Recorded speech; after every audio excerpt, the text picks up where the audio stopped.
Okay, good morning everyone.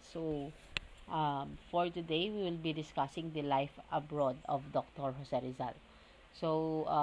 During the previous video, we talked about the life of Dr. Jose Rizal in Ateneo, or his Bachelor of Arts degree equivalent to a high school diploma in today's time.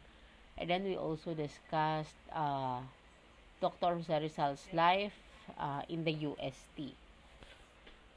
So, sabi nga natin na sa UST, ang unang kinuha niyang course is Philosophy and Letters. However, kinalaunan, um, based on sa experience ni Rizal, kasi yun nga, nagkakasakit na yung kanyang mama sa mata. Gusto ni Rizal, isa sa goal ni Rizal is magamot niya yung kanyang mama.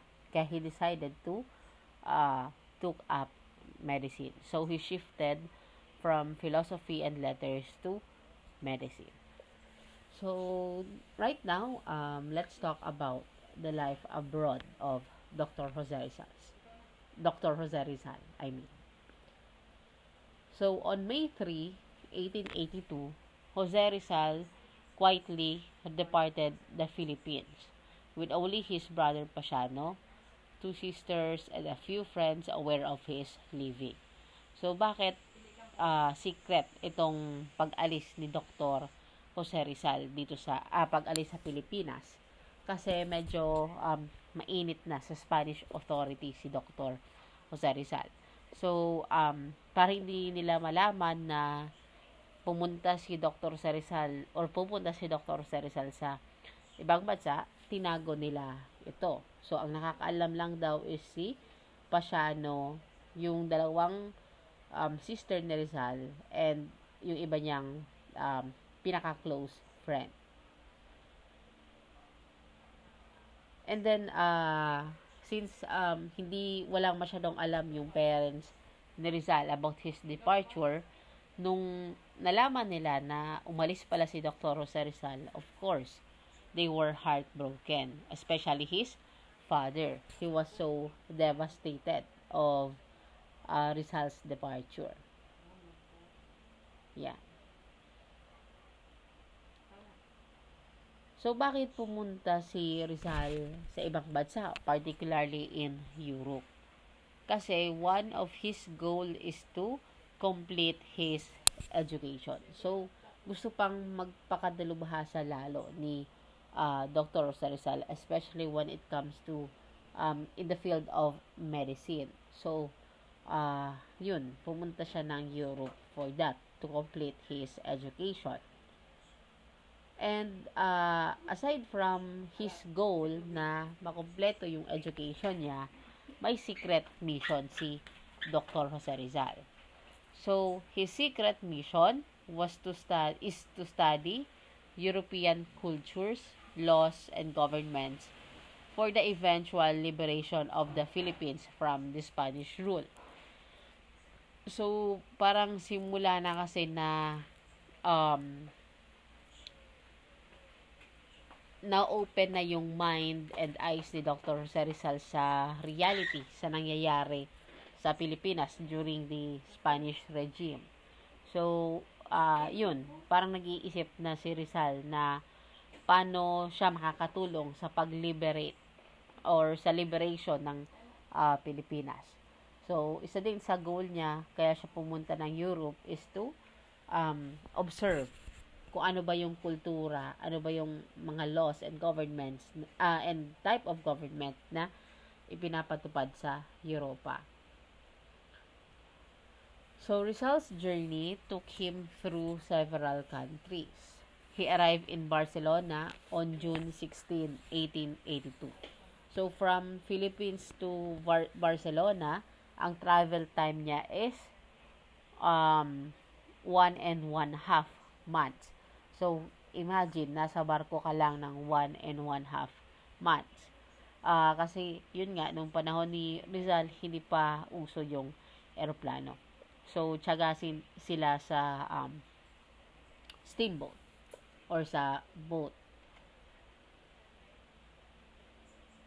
So, let's talk about the life of Rizal in Barcelona. So, yan yung unang destination ni Rizal nung pumunta siya ng Europa. And it was summer vacation when Rizal arrived in Barcelona.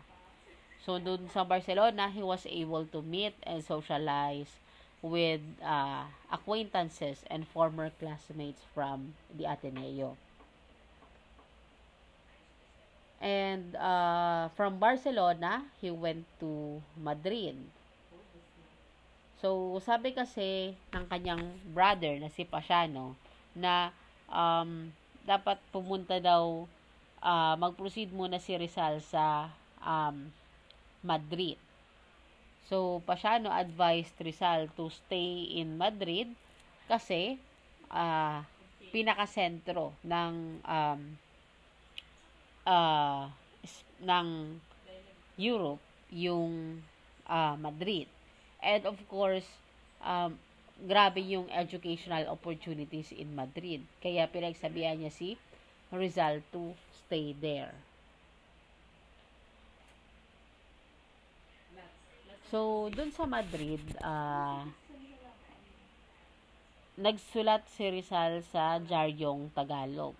So, he was one of the contributors or writers of Diaryong Tagalog. So, ang pseudonym na ginamit ni Rizal sa Diaryong Tagalog is the pseudonym Laong Laan. And in Diaryong Tagalog, he was also able to publish yung essay niya entitled El Amor Patrio. So, this was published on August 20, 1882. Tungkol saan naman tong El Amor Patrio? So, this essay focuses on Rizal's view regarding the Philippines, depicting it as a cherished homeland deserving love and protection. So, dito, pinapakita ni Rizal yung pagmamahal niya sa Pilipinas, the love of his country.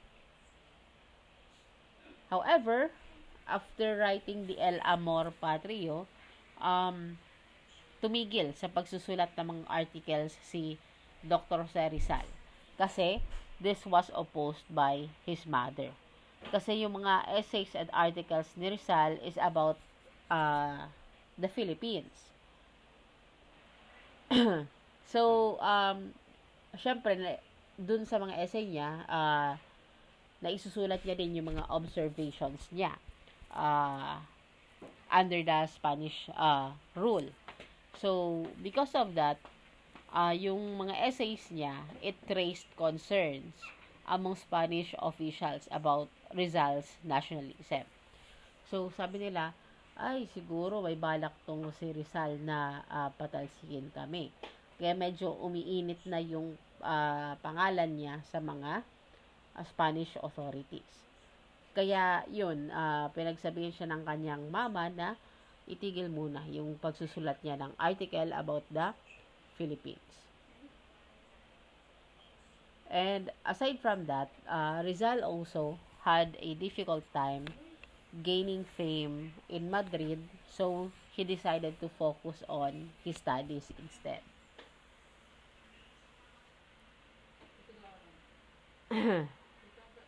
So, in a nutshell, here are the Rizal's education in Madrid.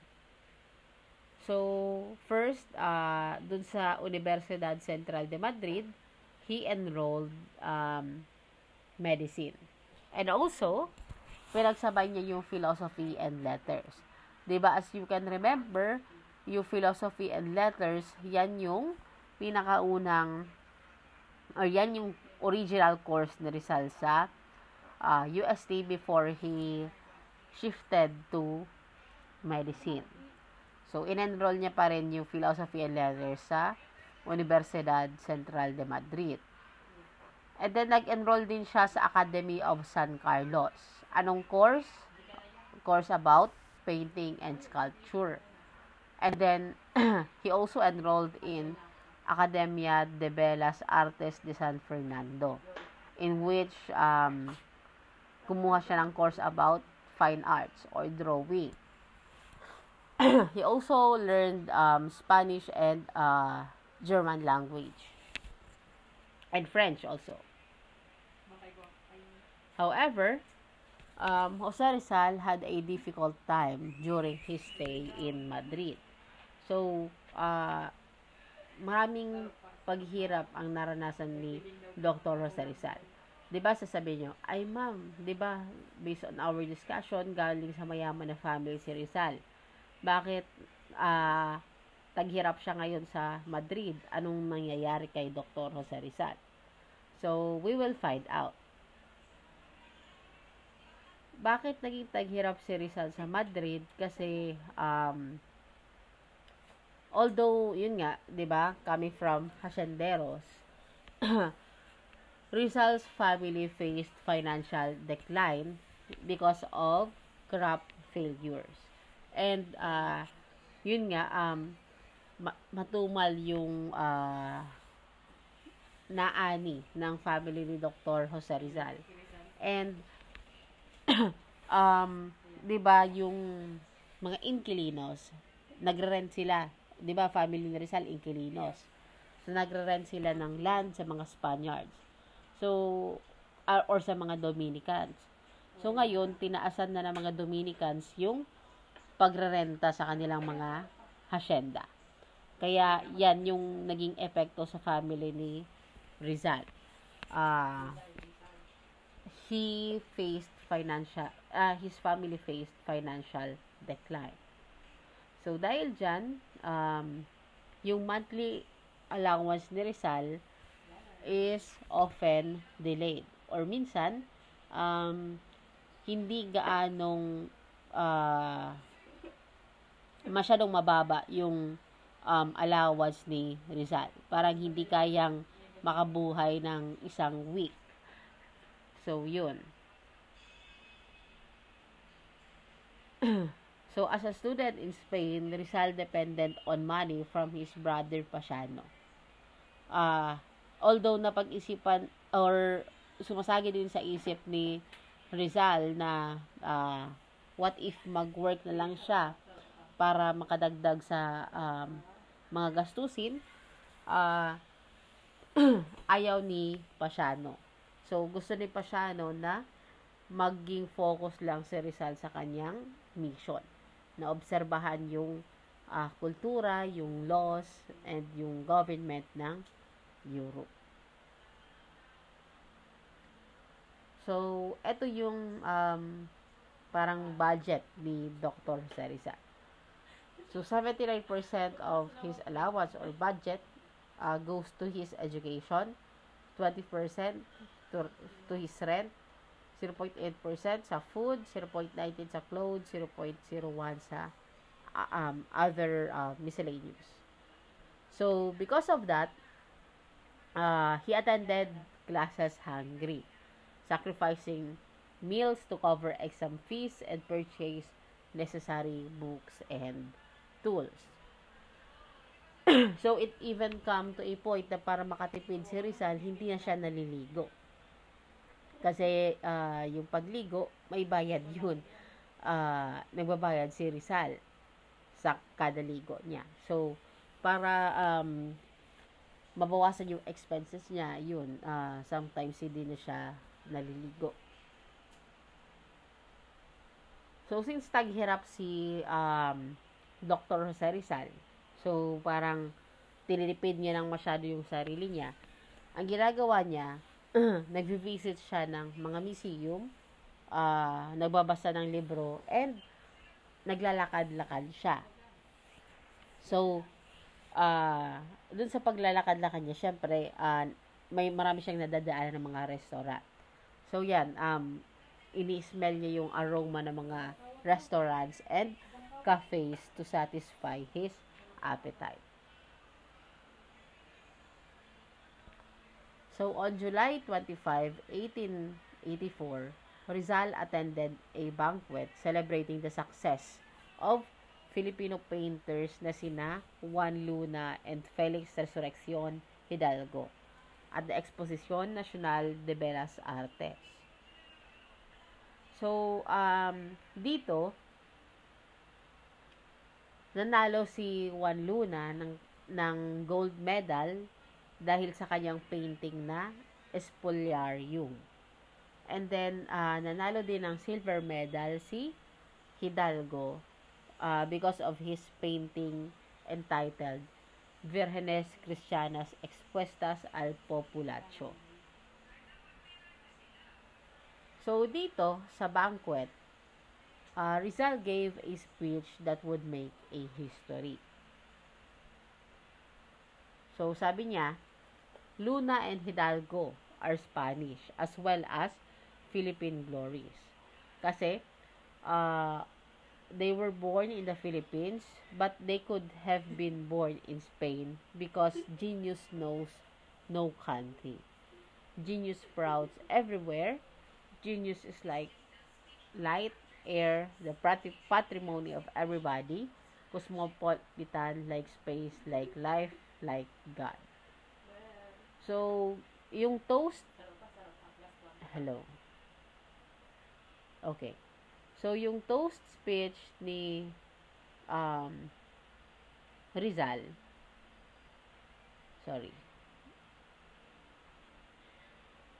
Yung toast speech ni Rizal was recorded by the reporters who attended the banquet. So, na-publish din ito sa magazine na Los Dos Mundos.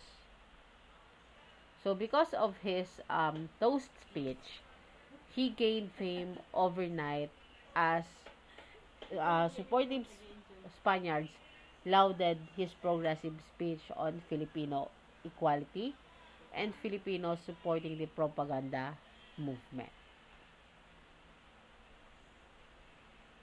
So, although he gained popularity sa Europe because of his toast speech, nakarating din ito sa kanyang mga magulang.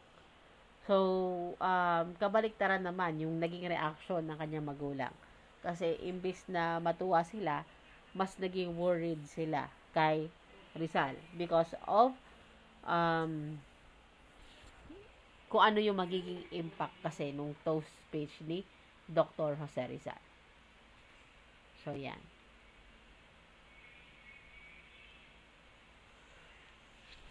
Despite the controversy caused by Rizal's speech, Rizal continued his studies for doctorate in medicine. So, thankfully, natapos naman ni Rizal yung medicine na course. However, hindi siya binigyan ng diploma. Kasi, hindi siya nakasubmit ng kanyang thesis and hindi niya pa kumpletong nababayaran yung kanyang tuition. However, nung panahon ni Rizal, ang required lang is yung licentiate was enough to practice medicine. So, at the age of 24, Jose also finished his licentiate in philosophy and letters in 1885. So, yun. Kahit na walang diploma si Rizal, as long as natapos niya yung course niya, pwede siyang makapag-practice ng medicine. So, maswerte si Rizal kahit hindi siya nabigyan ng diploma. So, let's go to Paris. On November 1885, Rizal moved to Paris to specialize in ophthalmology. So, sa Paris, naging assistant siya ni Dr. Louis de Wecker. So, si Dr. Louis de Wecker, he was a renowned French ophthalmologist. So, yan. During his internship kay Wecker, na-improve ni Rizal yung kanyang skills in conducting eye operations, diagnosing ailments, and employing various eye surgery techniques. So, marami siyang natutuhan under his internship with Dr. De Wecker.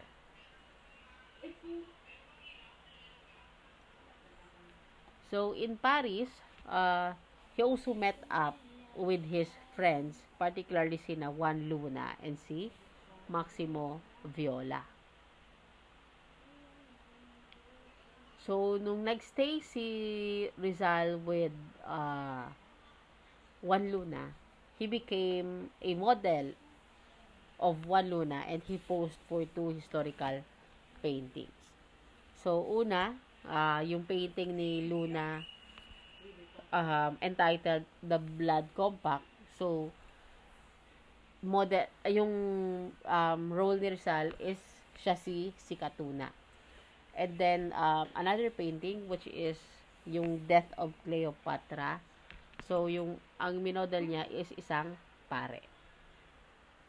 Also, during his stay in Paris, nangangalahati na siya sa kanyang book na Noli Me Tangere.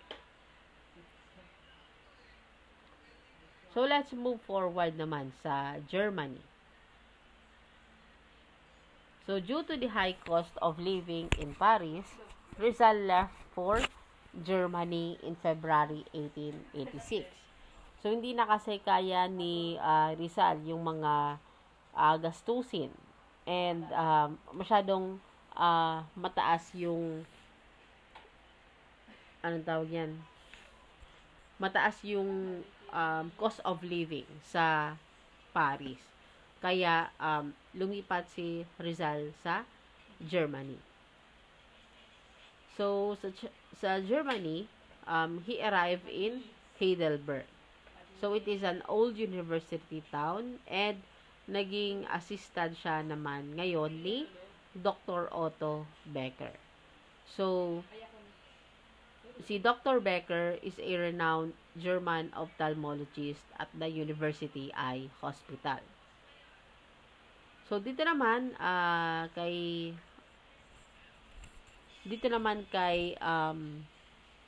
Becker, natutuhan ni Rizal yung mga techniques about diagnosing eye ailments in which natutuhan na din ni Rizal doon kay Dr. De Wecker.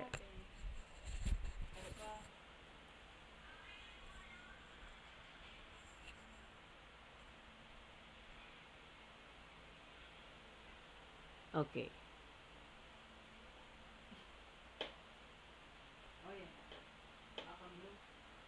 So, the program under Dr. Becker emphasized operations less. But Rizal's hands-on experience in Paris made him one of Dr. Becker's top students.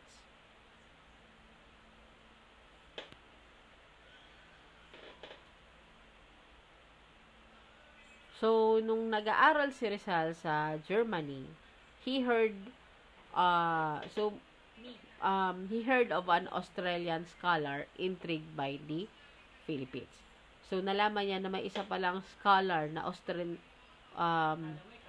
Austrian na curious about sa kung ano yung Pilipinas. So, though unfamiliar, the scholar was eager to learn more. So, because of that, Rizal wrote a letter to the curious Austrian scholar na si Ferdinand Blumentritt. So, si Blumentritt, sa sobrang curious niya sa Pilipinas, he also studies Tagalog language. So, ginawa ni Rizal, nagpadala siya ng letter and isang book, isang gift. And si Blumentritt, binigyan niya din si Dr. Jose Rizal ng 2 libro.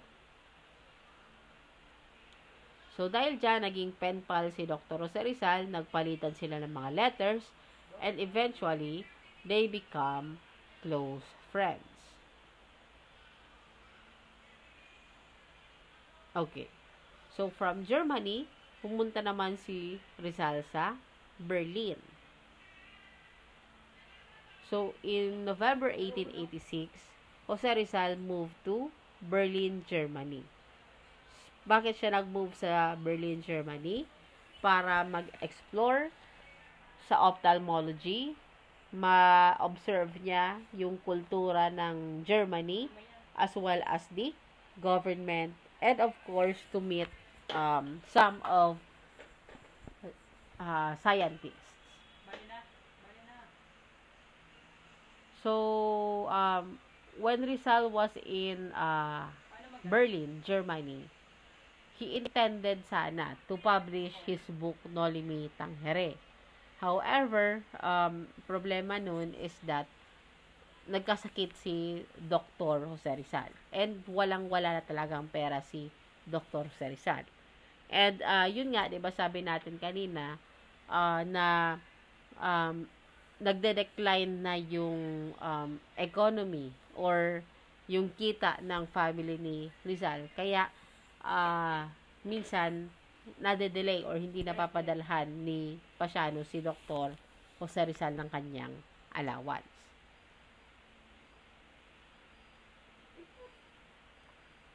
Yan. So, nalaman ni ng kanyang kaibigan na si Maximo Viola yung struggle ni Rizal na yun nga, nagkasakit siya tapos gusto niyang i-publish yung Noli Me Tangere. Ang ginawa ni Maximo Viola, pinahiram niya si Dr. Jose Rizal ng pera. So, in 1887, 2,000 copies of Noli Me Tangere were distributed to Filipinos in Europe. So, di ba nga, sabi ko kanina, medyo mainit na si Dr. Jose Rizal sa Pilipinas. So, para maipasok yung librong Noli Me Tangere, ipadala sa Pilipinas, inismagel ng kanyang mga kaibigan ito. So, they disguised yung parcel or yung product as merchandise. So, hindi nila declare na libro yung laman nung box na pinadala nila to the Philippines. So, with Viola, Maximo Viola, Rizal visited different countries and his spirit began to soar again. So, Rizal took a ship from Marseille and started home on July 5, 1887. So, pabalik na si Dr. Jose Rizal sa Pilipinas para pagalingin yung kanyang mama or operahan yung kanyang mama sa mata. Kasi 'di ba may katarata nga yung mama niya. So, the propagandist journey. The propaganda movement is established in the late 19th century. So, grupo ito ng mga Filipino expatriates na naninirahan sa Europa. So, it sparked a movement for reform and national consciousness. So, dito sa propaganda movement, meron din silang sariling newspaper. Ito yung tinatawag nilang La Solidaridad. So, yung pag-i-issue nitong newspaper na to is every 2 weeks. So, ang editor ng La Solidaridad is si Graciano Lopez Haina. And eventually, it was took over by Marcelo del Pilar. However, hindi tumagal yung lifespan ng La Solidaridad. Kasi, hindi na napondohan yung newspaper na ito. Kaya, naitigil na yung pagpapalabas ng newspaper na La Solidaridad. So, basically, yung propaganda movement was an assimilationist movement that sought to fully incorporate the Philippines into Spain. The propaganda movement also wanted to empower the Filipino clergy and showcase Filipino intellectual sophistication to the world. So, dito sa propaganda movement, in-encourage nila na sana hindi mababa yung pagtingin sa mga Filipino. Na sana i-treat yung mga Filipinos as equal with the Spaniards. Na hindi tayo, gusto kasing i-prove ng propaganda movement na may pakinabang tayo, na hindi tayo bobo, na hindi tayo mga Indios, kumbaga. So, yun nga, from Germany, he traveled to Philippines. So, bumalik si Rizal sa Pilipinas after 5 years of living abroad. So,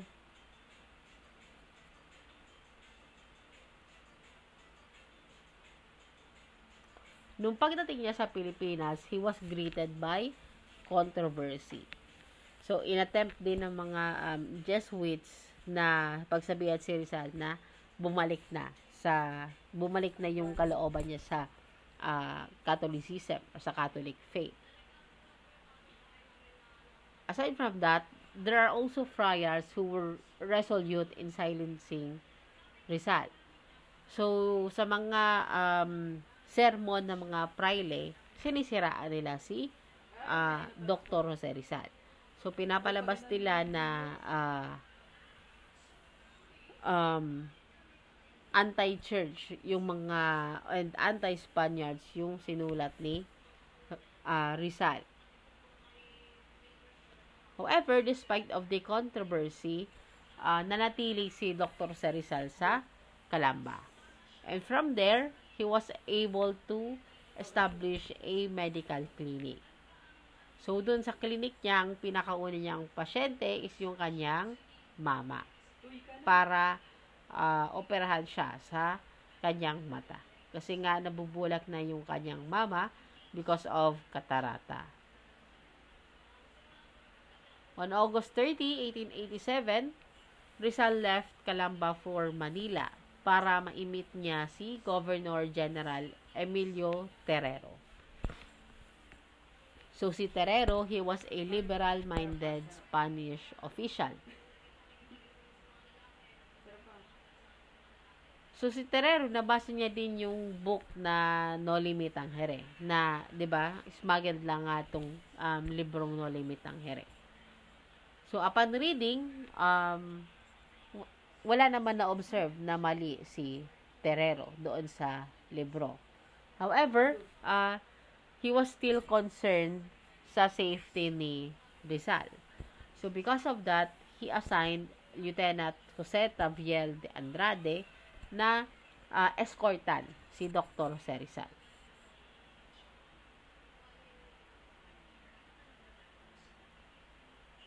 Aside from that, nag-order din si Terrero ng investigation into Calamba agrarian problems.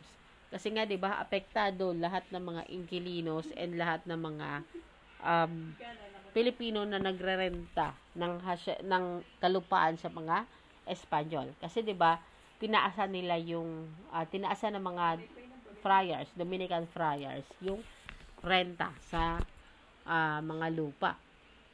Kaya maraming Filipino families yung lugmok nung time na yun.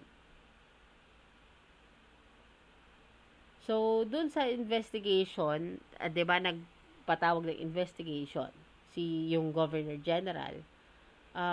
Rizal led the Calamba Tenants investigation, presenting findings to Terrero that revealed the friars' exploitation. So, dun sa investigation, palagi sumasama si Rizal. And ito yung mga na-observe niya or ito yung mga na-find out niya sa kanyang investigation.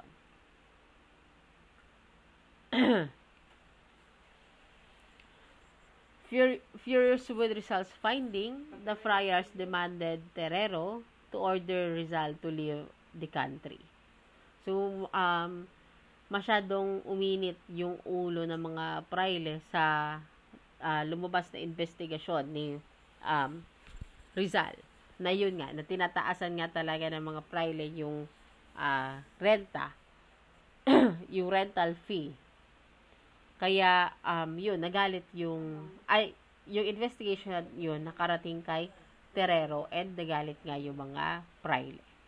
So, pinush ng mga praile, pumunta sila kay Terrero, kinausap nila si Terrero na paalisin si Rizal sa Pilipinas.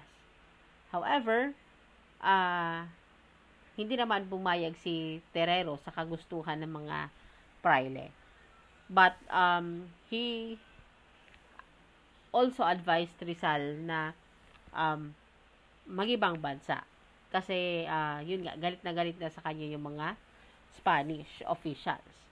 So, sabi ni Terrero, para sa iyong safety, Rizal, kailangan mo munang umalis dito sa Pilipinas. Kasi nga, mainit ka na sa mga Espanyol. Hindi lang si Terrero yung nag-advise kay Rizal na umalis muna ng Philippines.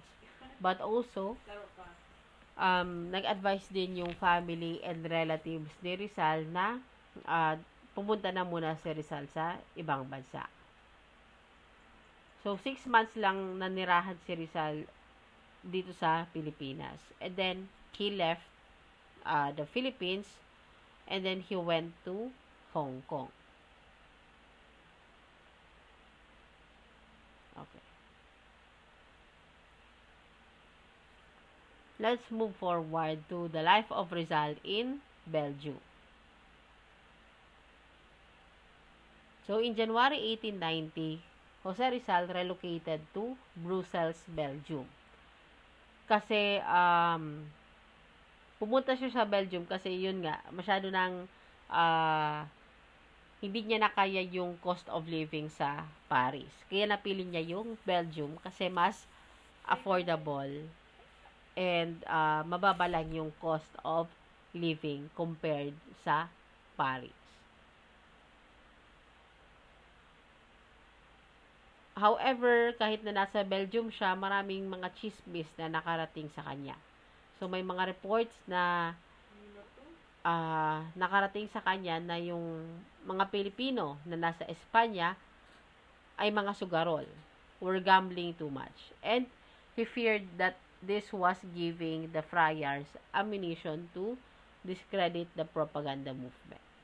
So, parang hindi na naging focus yung propaganda movement sa Spain kasi nga mga sugarol na nga sila. So, because of that, kinausap ni Rizal si Del Pilar para pagsabihan ni Del Pilar yung mga Pilipino sa Madrid na focus dapat sa goal which is to strive for Philippine freedom. And pinagsabihan niya rin si Del Pilar na sabihan yung mga Pinoy sa Madrid na tumigil muna sa pagsusugal.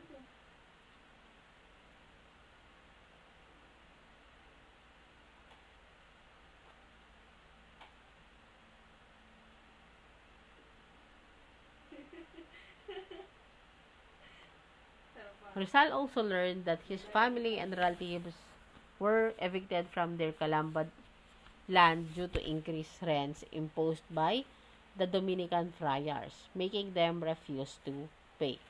So, pataas daw yung renta na hinihingi ng mga praile. So, because of that, hindi na kayang makabayad yung family ni Rizal sa renta. Kaya, yun, napaalis yung family ni Rizal sa kanilang lupang kinocultivate. Rizal also wrote a poem entitled Amimusa, or in short, To My Muse.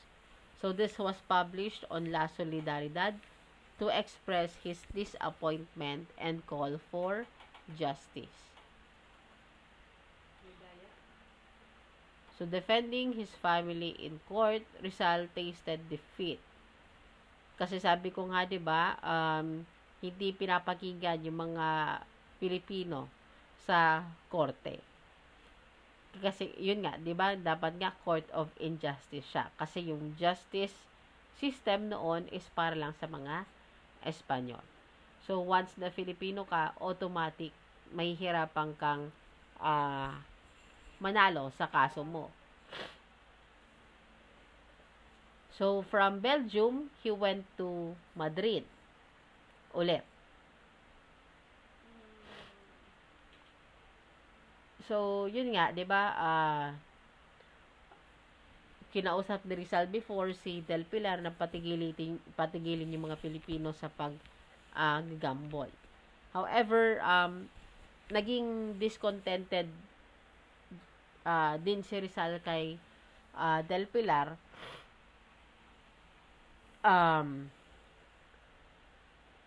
Kasi nga may mga disagreements na nangyayari with Del Pilar and fellow Filipino expatriates. Kasi si Rizal and si Del Pilar, magkaiba yung ideology nila. Magkaiba yung political vision nila, and iba din yung mga policies, editorial policies na pinapatupad ni Del Pilar.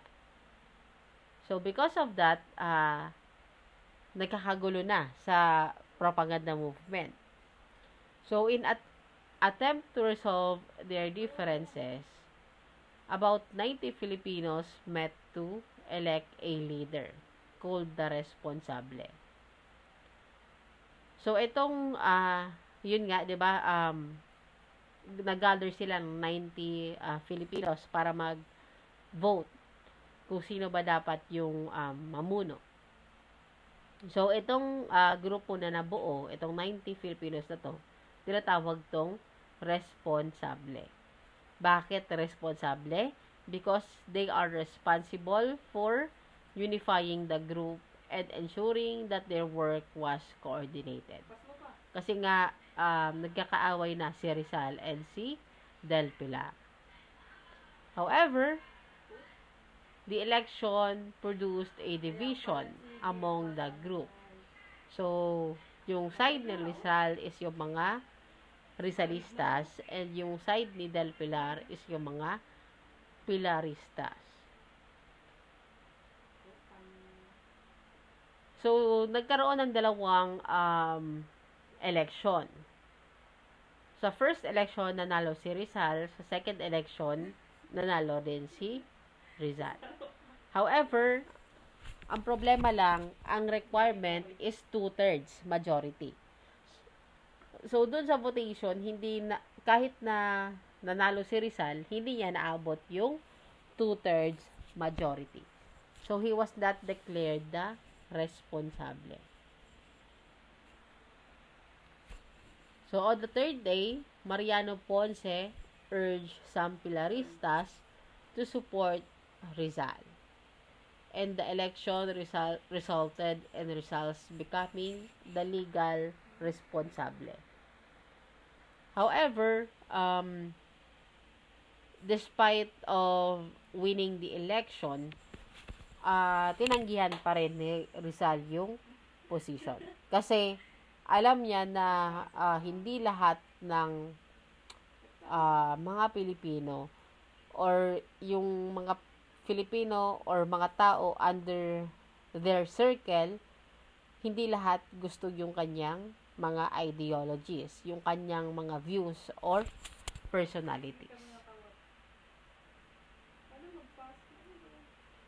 So, because of that, medyo napiko na nga si Rizal, umalis na siya ng Madrid and he no longer contributed to La Solidaridad.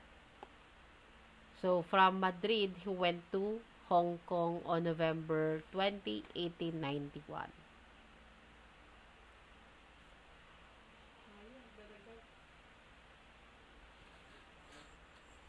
So, sa Hong Kong, Rizal decided to practice medicine. And he was also granted a license to practice medicine. Pumunta din yung family ni Rizal sa Hong Kong and they spent their Christmas together.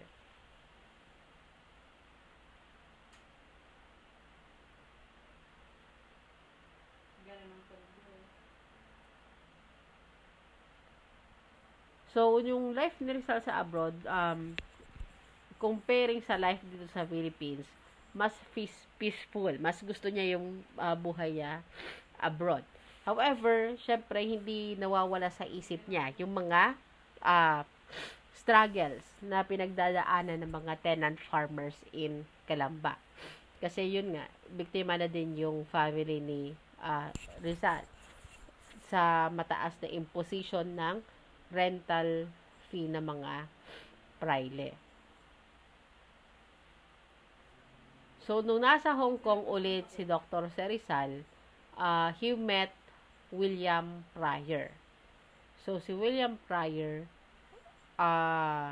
isa siyang manager ng British North Borneo Company. So, itong British North Borneo Company had a lease to oversee North Borneo. So, nung narinig ni Rizal sa plano ni Priors for the British colony, nagsuggest siya na mag-create ng Filipino colony in North Borneo for the evicted Calamba tenants. So, pumayag naman si Prior na kupkupin itong mga landless tenants. So, because of that, they met the governor of North Borneo to discuss leasing 5,000 acres with an option to buy for 950 years. However, may problema. Yung mga Calamba tenants na gustong tulungan ni Dr. Jose Rizal, hindi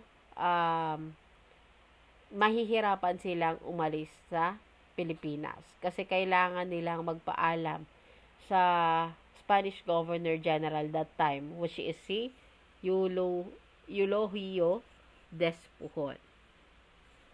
So, para matulungan tong mga tenants na mapunta sa ibang bansa, ang ginawa ni Rizal, he wrote a letter to Despujol asking for permission na ma-change yung nationality ng mga tenants na ito, na ipabili yung mga properties nitong mga tenants na to, and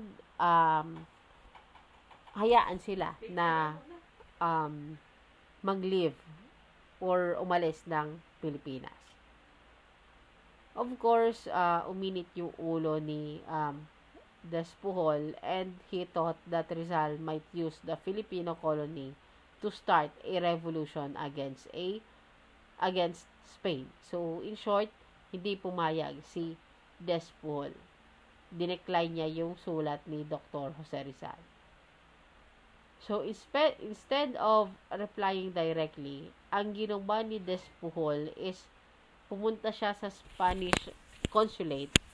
Kinausap niya yung Spanish consul in Hong Kong na imbitahan si Rizal pabalik ng Manila para kausapin ito nga si Despujol and to discuss this matter.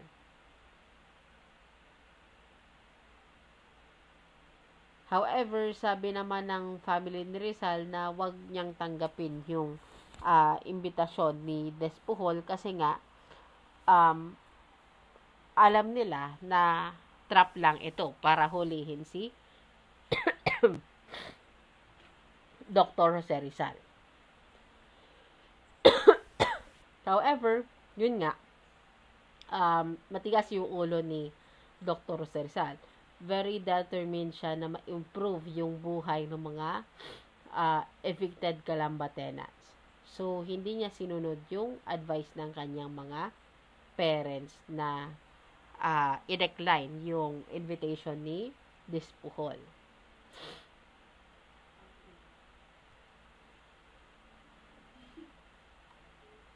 Okay. So, Rizal shall set foot once again upon the cherished lands of the Philippines, where destiny beckons him to weave his final chapter, immersing himself in its embrace until the final whispers of mortality claim him. Okay. So that ends my presentation for the life abroad of Dr. Jose Rizal. So on next video, we will be talking about the exile, trial, and death of Dr. Jose Rizal. Thank you for listening.